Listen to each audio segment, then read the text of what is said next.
Friends welcome back. ఈ వీడియోలో home made డ్రైనెక్స్ powder ఎలా చేయాలో చూద్దాము. కిచెన్ సింక్ డ్రైన్ పైప్లో ఆయిల్ గ్రీజు పేరుకుపోవటం వల్ల గడ్డలాగా ఏర్పడి నీరు బయటకు పోదు. కిచెన్ సింక్ పదే పదే బ్లాక్ అవుతూ ఉంటుంది. అయితే ఇది చాలా సాధారణ సమస్య. దీనికోసం మనం ఎక్కువ డబ్బులు ఖర్చు పెట్టకుండా అన్నీ మన ఇంట్లో ఉన్న వాటితోనే ఎలాంటి ఖర్చు లేకుండా అప్పటికప్పుడు బాగు చేసుకోవచ్చు. అది ఎలా ఏంటి అనేది ఈ వీడియోలో తెలుసుకుందాం. ఇది చిన్న వేయింగ్ స్కేల్ అండి. తక్కువ రేట్లో అమెజాన్లో కొన్నాను, బాగుంది. 1 గ్రామ్ నుండి 10 kg వరకు కొలవచ్చు. ఇంట్లో ఉన్న కూరగాయలు కిరాణా సరుకులతో పాటు ఇలా మనం ఏమన్నా తయారు చేసుకునేప్పుడు కొలతలకు బాగా ఉపయోగపడుతుంది. లింక్ డిస్క్రిప్షన్లో ఇస్తాను, ఇంట్రెస్ట్ ఉంటే అక్కడి నుంచి పర్చేజ్ చేయండి. ముందుగా మనం సాల్ట్ ఒక 30 గ్రామ్స్ తీసుకోవాలి. మీరు ఇంట్లో ఉపయోగించే ఏ సాల్ట్ అయినా పర్వాలేదు, 30 గ్రామ్స్ తీసుకోండి. ఉప్పు పైపుల లోపల గోడలకు ఒక స్క్రబ్బర్ లాగా పనిచేస్తుంది అన్నమాట. సో ఈ ఉప్పుని ఒక మిక్సింగ్ బౌల్లోకి తీసుకోండి.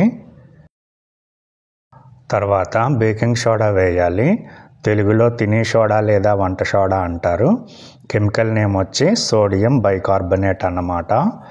బేకింగ్ సోడా వేరు, బేకింగ్ పౌడర్ వేరండి, మీరు గమనించాలి. చాలామంది రెండిటికి కన్ఫ్యూజ్ అవుతూ ఉంటారు. సో మనం ఇక్కడ వాడుతున్నది బేకింగ్ సోడా అన్నమాట. ఇది కూడా ఒక 30 గ్రామ్స్ తీసుకోండి. సాల్ట్ ఇది సమానంగా తీసుకోవాలి. బేకింగ్ సోడా ఒక క్లీనర్ లాగా పనిచేస్తుంది. పైపు లోపల ఎలాంటి జిడ్డైనా తొలగిపోతుంది. సో ఇది కూడా మిక్సింగ్ బౌల్లో వేసేయండి.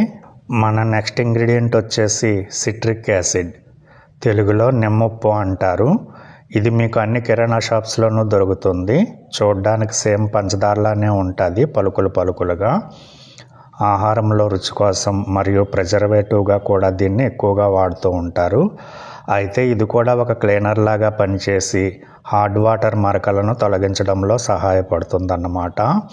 సో ఇది ఒక 10 గ్రామ్స్ తీసుకోండి. ఇది కూడా మిక్సింగ్ బౌల్లో వేసేసి ఇప్పుడు ఈ మూడింటిని బాగా మిక్స్ చేయాలన్నమాట. పైపులకు హాని కలగకుండా సింకులను క్లియర్ చేయడానికి ఇది మంచిగా ఉపయోగపడుతుంది. ఈ మూడింటిని కలిపితే సింక్ బ్లాకేజ్ సమస్య అనేది ఖచ్చితంగా తీరిపోతుంది. మన హోమ్ మేడ్ డ్రైనెక్స్ పౌడర్ అయితే రెడీ అయిపోయింది. ఎలా ఉపయోగించాలి అనేది కూడా ఇప్పుడు చూద్దాము. ఫస్ట్ సింక్లో ఉన్న వాటర్ అంతా తీసేయాలి. పైపు బ్లాక్ అవటం వల్ల సింక్ అనేది వాటర్తో నిండిపోతుంది కదా. సో ఆ వాటర్ అంతా తీసేయాలన్నమాట.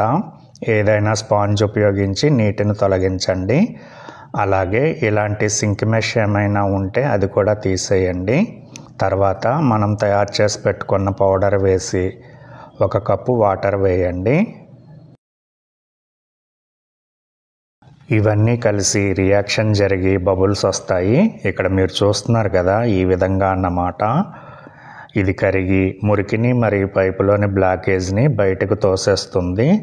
సో ఒక అరగంట పాటు అట్లా వదిలేయండి. అరగంట తర్వాత వాటర్ వదలండి, చాలు. బ్లాకేజ్ సమస్య తీరిపోతుంది. ఇలా చేయటం వల్ల బ్లాకేజ్ సమస్య తీరడంతో పాటు సింక్ చెడు వాసన రాకుండా కూడా ఉంటుంది. వీడియో నచ్చిందనుకుంటున్నాను. నచ్చితే తప్పకుండా ఒక లైక్ చేసి హైప్ చేయండి. మరింత ఎక్కువ మందికి రీచ్ అవుతుంది. Thank you.